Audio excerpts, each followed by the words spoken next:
اعوذ باللہ من الشیطان الرجیم بسم اللہ الرحمن الرحیم رب اشرح لی صدری ویسر لی امری واحلل عقدۃ من لسانی یفقہوا قولی۔ سورہ آل عمران پارہ نمبر 3۔ کل آمنا باللہ، آپ فرمائیے ہم ایمان لائے اللہ پر، وما انزل علینا، اور اس پر جو اتارا گیا ہم پر، وما انزل من علی ابراہیم، اور ہم ایمان لائے اس پر جو اتارا گیا ابراہیم پر، و اسماعیل و اسحاق و یعقوب والاسباط، اسماعیل، اسحاق، یعقوب اور ان کے بیٹوں پر، وما اوتیا، اور جو کچھ دیا گیا موسیٰ کو، و عیسیٰ اور عیسیٰ کو، والنبیون اور دوسرے انبیاء کو، من ربہم ان کے رب کی طرف سے، لا نفرق نہیں فرق کرتے ہم، بین احد منہم کسی کے درمیان ان میں سے، ونحن لہ مسلمون اور ہم اللہ تعالیٰ کے فرما بردار ہیں۔ ومن یبتغی غیر الاسلام دینا، اور جو تلاش کرے گا اسلام کے بغیر کوئی اور دین، فلن یقبل منہ، تو وہ دین ہرگز قبول نہ کیا جائے گا، منہ اس سے، وہو فی الآخرۃ من الخاسرین، اور وہ قیامت کو ضیاءکاروں میں سے شمار ہو جائے گا۔ کیفا، کیسے، یہد اللہ قوما کفروا بعد ایمانہم، کیسے ہو سکتا ہے ہدایت دے کر اللہ تعالیٰ ایسی قوم کو جنہوں نے کفر اختیار کر لیا ہو ایمان لانے کے بعد، وشہدوا ان الرسول حق وجاءہم البینات، اور وہ پہلے خود گواہی دے چکے تھے رسول سچا ہے اور آ چکی تھی ان کے پاس کھلی نشانیاں، واللہ لا یہدی القوم الظالمین، اور اللہ تعالیٰ ہدایت نہیں دیتا ظالم لوگوں کو۔ اولئک، وہی لوگ، جزاؤہم ان علیہم، ایسوں کی سزا ہے ان پر، لعنت اللہ، لعنت ہے اللہ تعالیٰ کی، بالملائکۃ، اور فرشتوں کی، والناس اجمعین، اور تمام انسانوں کی، خالدین فیہا، ہمیشہ رہیں گے اسی لعنت میں،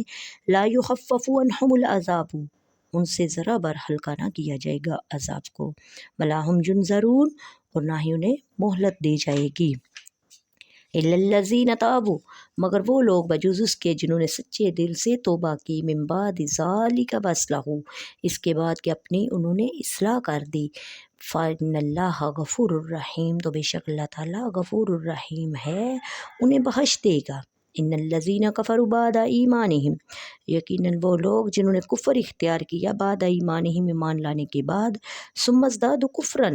پھر بڑھتے چلے گئے کفر میں، لن تقبل توبتہم، تو اللہ تعالیٰ ہرگز ان کی توبہ قبول نہیں فرمائے گا، اولئک ھم الضالون، اور یہی لوگ ہیں جو گمراہ ہیں۔ ان الذین کفروا، بے شک وہ لوگ جنہوں نے کفر کیا، وماتوا وہم، اور مر گئے اسی حالت میں کفار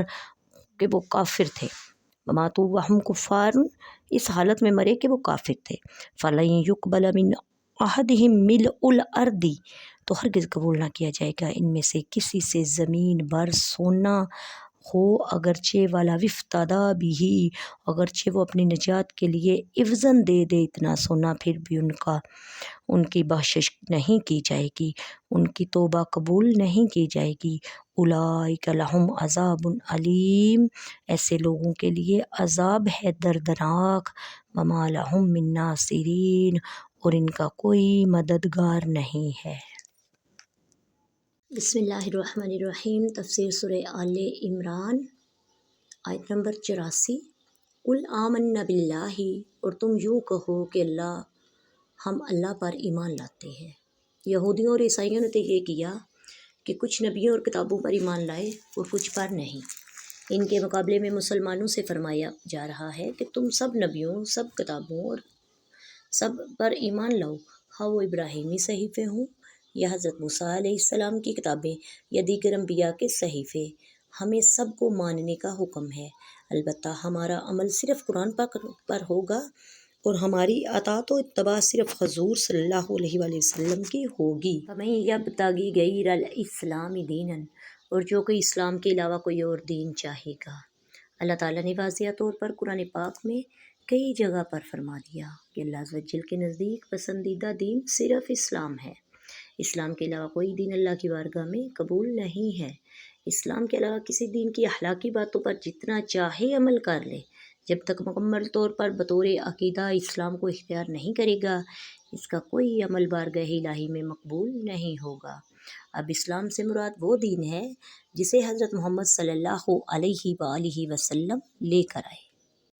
کیف یہدی اللہ قوما کفروا بعد ایمانہم، اللہ ایسی قوم کو کیسے ہدایت دے گا جنہوں نے ایمان کے بعد کفر کو اختیار کر لیا۔ حضرت عبداللہ بن عباس رضی اللہ تعالی عنہ نے فرمایا کہ یہ آیت ان یہودیوں اور عیسائی علماء کے متعلق نازل ہوئی جو نبی آخر الزمان صلی اللہ علیہ وآلہ وسلم کی تشریف آوری سے پہلے لوگوں کو خوشخبریاں دیتے تھے، تاجدار رسالت کے طفیل سے دعائیں کراتے تھے، لیکن آپ صلی اللہ علیہ وسلم کی تشریف آوری کے بعد اپنے مفادات اور حسد کی وجہ سے آپ صلی اللہ علیہ وآلہ وسلم کے خلاف ہو گئے ہیں۔ یہ آیت ان کے بارے میں نازل ہوئی، اِلَّا الَّذِينَ تَابُوا مِن بَعْدِ ذَلِكَ، مگر جنہوں نے کفر کے بعد توبہ کر لی۔ حارث بن سوید انصاری کو کفار کے ساتھ جا ملنے کے بعد ندامت ہوئی تو انہوں نے اپنی قوم کے پاس پیغام بھیجا، سید المرسلین صلی اللہ علیہ وآلہ وسلم سے دریافت کریں کہ کیا میری توبہ قبول ہو سکتی ہے۔ ان کے حق میں یہ آیت نازل ہوئی۔ تب وہ مدینہ منورہ میں طائف ہو کر حاضر ہوئے اور سرکار دو عالم نے ان کی توبہ قبول فرمائی۔ یاد رہے توبہ ہر گناہ سے مقبول ہے، حتیٰ کہ ارتداد سے بھی توبہ قبول ہو جاتی ہے۔ وَمَاتُوا وَهُمْ كُفَّارٌ، اور کافر ہی مرے۔ آخرت کی نجات ایمان پر حاتمے پر ہے۔ کفر مرنے والا زمین پر سونا بھی اپنے فتیے میں دے دے تب بھی اس کی نجات قبول نہیں ہو سکتی۔ نیچے بھی معلوم ہوا کہ نجات کا دارومدار ایمان پر حاتمہ ہونے پر ہے۔ اگر کوئی شخص تمام عمر مومن رہا اور مرتے وقت کافر ہو گیا تو اس آیت میں شامل ہے، اگر کوئی شخص ساری عمر کافر رہا لیکن مرتے وقت مومن ہو کر مرا تو اس آیت سے خارج ہے۔ اس لیے صالحین سب سے زیادہ فکر ایمان پر حاتمے ہی کی کرتے تھے، اللہ تعالیٰ کی خفیہ تدبیر سے ڈرتے تھے۔ چنانچہ حضرت یوسف بن اسباط رحمۃ اللہ علیہ فرماتے ہیں، میں نے ایک مرتبہ حضرت سفیان ثوری کے پاس حاضر ہوا، آپ ساری رات روتے رہے۔ میں نے دریافت کیا آپ رحمۃ اللہ علیہ گناہوں کے خوف سے رو رہے ہیں؟ تو آپ نے ایک تنکا اٹھایا اور فرمایا، گناہ تو اللہ تعالیٰ کی بارگاہ میں اس تنکے سے بھی کم حیثیت ہے، مجھے تو اس بات کا خوف ہے کہ کہیں ایمان کی دولت نہ چھن جائے۔ اللہ تعالیٰ سے دعا ہے ہم سب کا خاتمہ، مسلمانوں کا، امت محمدیہ کا خاتمہ ایمان پر خاتمہ فرمائے۔ وما علینا الا البلاغ المبین۔ السلام علیکم ورحمۃ اللہ وبرکاتہ۔